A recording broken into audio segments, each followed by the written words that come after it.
Brandon is in Ohio. Hey, Brandon, welcome to the Dave Ramsey Show. Hi, Dave. Hey, Rachel. Thanks for taking my call. Sure, what's up?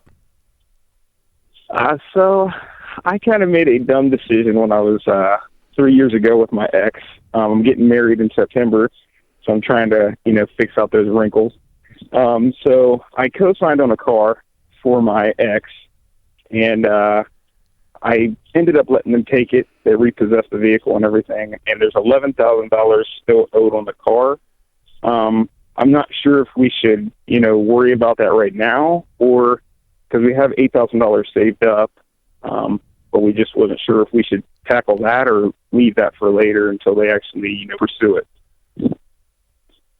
Okay, who's we? My fiance, sorry. Oh, I see. Okay.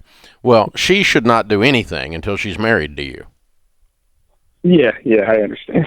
Because that's how you got in this mess in the first place. Yeah, exactly. Yeah. So let me make sure I understand the story right. You got divorced, and then you co-signed for a car? It was a girlfriend. He co-signed his ex-girlfriend. Oh, okay. Your ex is your ex-girlfriend. So you co-signed for a car for your girlfriend, and then broke up. Then she broke up with you, or vice versa, or whatever. And the car ended up getting repoed. How long ago was it repoed? Yeah. It was repoed probably maybe 5 or 6 months ago. Okay. All right. So rule number one, you said I did a stupid thing. That was what you said. Okay. I agree with you. That was stupid. I've done a lot of stupid stuff in my life. As a matter of fact, it's what makes this show entertaining, is all the stupid things I've done in my life.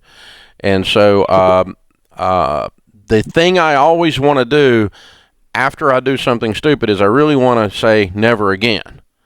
And so the rule is never co-sign a loan for anyone ever. And have you thoroughly learned that lesson now? Yes, I will never, ever go down that road again. So have you got a little brother, a little sister? Yeah, I got a little brother. I need some help. Would you co-sign for me? Brandon, I need a car. Oh, if you're a good brother. Yeah, it's still going to be a no. Yeah, okay. You better be. I think Brandon's feeling that the $11,000. I know. I'm just saying. Ex-girlfriend's car. You just don't ever want to. And your poor fiance is like, who? Oh gosh. Yeah, your fiance is like, what? Yeah. No, well, so here's the deal. No, you don't use your $8,000 to fix this right now. Let it sit a little while. You will end up having to settle this. At least your part of it. They can go after your ex. And what I would do is offer about 20 cents on the dollar. So if it's an $11,000 bill, I'd offer them about $2,000, and I would do that 6 months from now. When you get married? September 12th, so here in a few months. Yeah, so up around Christmas or so, call these people up, let them sit until then. They typically get none of this money. That's what they normally get, zero. So if you say, I don't really care about her, meaning the ex's name, I don't care about Sally Joe, all I care about is me. I'll settle my part. You can still go after her if you want. I'll settle my part for $2,000. And you'll have to beat on them because they're going to whine and they're going to act like they always get more. They usually get nothing. And so 20 cents on the dollar is what we can usually settle a repo for when our coaches, our counselors are working with people in these situations.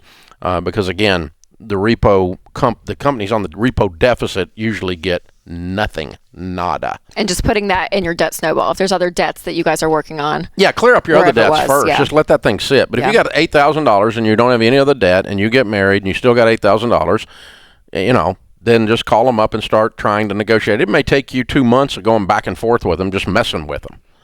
So what's the average percentage that they're going to go after her for the car versus what's the likelihood? Almost zero.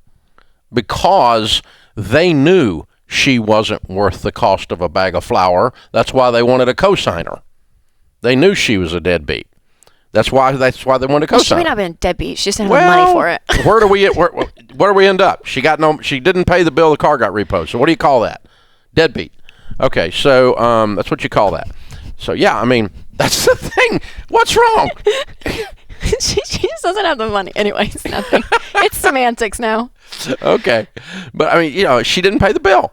So that's, I mean, when I didn't pay the bill, I was a deadbeat. So, sometimes you're a deadbeat. That's what you do if you screw up your life. So I'm just the empathizer over in the, and I'm thinking, you're empathizing with the ex-girlfriend. What if, we don't know her story.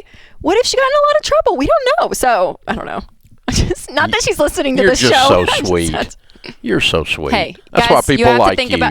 You just have to think about the whole picture. That's why people like you. Got to think about the whole picture. You give them the benefit of a doubt.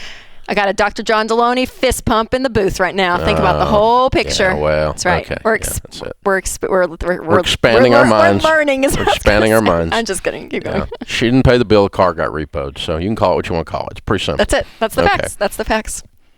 I didn't pay the bill. House got foreclosed on. What do you call that? Yeah, call the guy got foreclosed on. You call it a deadbeat. That's what you call it. So, not a deadbeat anymore. Quit doing stupid butt stuff. So there you go.